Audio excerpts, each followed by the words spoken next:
Lietuvoje registruota berods apie 40, policijoje registruota virš 20, Utenoje jų yra 3.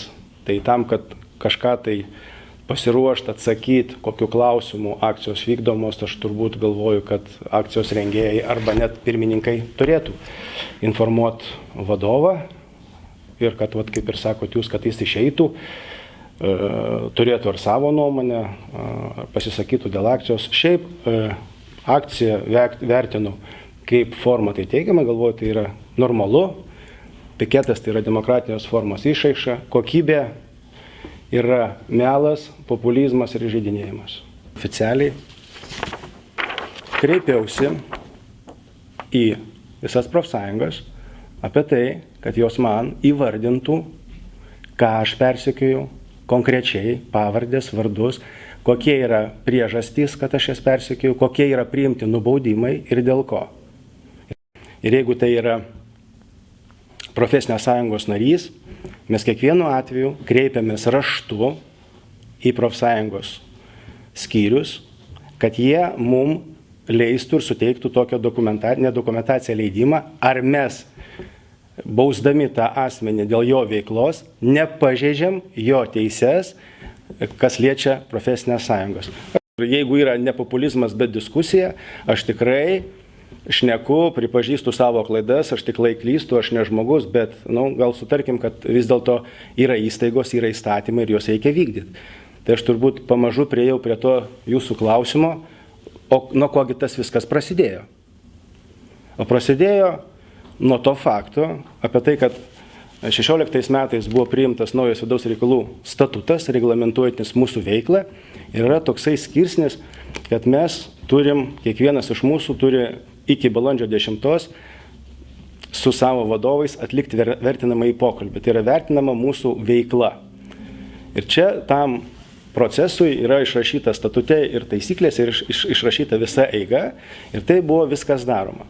Eilinį kartą profesinės sąjungos tinklalapį pasirodė informacija apie tai, kad Utenos apskrity bus vykdoma neskaidriai šita procedūra. Aš iš karto kreipiausi profesinę sąjungą raštu, kad jie man duotų atsakymą, kas konkrečiai procesai asmenys vykdys neskaidrią veiklą, vertinant žmonių vertinamosius pokalbius. Deja, atsakymo aš negavau. Tada aš pats ėmiausi veiksmų, įstudijau viskas, kas priklauso dėl kompetencijos asmenų, dėl turimų leidimų ir visą kitą pats asmeniškai su teisininku. Ir pamačiau vieną klaidą, kurią mes padarėm, priimdami įsakymą, pažeisdami 26 straipsnio 2 dalį, kuriamis cituojama taip. Profsąjungos atstovas komisijos nariu tampa tik tada, jeigu jisai yra vienas. Profsąjungos viena yra, reiškia, institucijoje. Tam, kad būtų šitas principas nepažeistas, tai yra susijęs su žmonių atlyginimais, tai susijęs su žmonių karjera, būkim dorus, bet žmonės nieko nenusipelnė, kad jie, sakykim, vertinimas jų kažkas tai būtų procedūros pažeistas. Aš raštu kreipiausi į profsąjungą, nors aš to neprivalėjau daryti, kad jie man savo susitarimu išrinktų vieną žmogų ir deleguotų į komisijos posėdį. Štai. Tai jie kaip tik sakė, kad jūs nepriimėte ir švarėte netgi. Tai aš dabar pasakysiu jums kodėl. Aš gaunu atsakymus bendru susitarimu. Aš gaunu atsakymus ponės Katinenės, kurie atstovauja tik tai šitą profsąjungą, ant savo firminio blanko. Jinai pasirašo, kad aš su kažkokiu žodiniu susitarimu įpareigoju save dalyvauti. Aš gaunu raštą kitą, kad Evaldas Norkūnas vėl įpareigoja save dalyvauti bendrus žodinius susitarimu, iš sandraugos aš nieko negaunu. Žodinis susitarimas juridiniuose dokumentuose negalioja. Tai dabar ir ten yra parašyta, aš cituoju jum įstatymą, kad komisijoje nesant bendro sutarimo, nepateikiant, profsąjungos narys nedalyvauja. Tai reiškia, jisai negali būti komisijos veikloj ir sprendimų priėmime. Tai aš pasakiau, turiu įrašą, kad aš dar kartą komisijos pradžioj paprašiau, gal kartais turit pateikti, būna, kad gali pateikti iš karto. Sakė, aš neturiu, kitos profsąjungos manęs nedomina. Tai yra ponios Katinės atsakymas. Tai aš ir pasakiau, kad pirmininkė, jūsų dalyvavimas neteisėtas, nepagristas ir prašau palikti patalpas. Buvo iškilusi tenai problema tokia, kad jūs turite stogą. Gal apie tai galite pasakyti, žinot, kas yra stogas? Taip turiu. Gyvenu Taikos 57, yra namas. Mano butas, kuriame gyvenu, dar neįsimokėjau.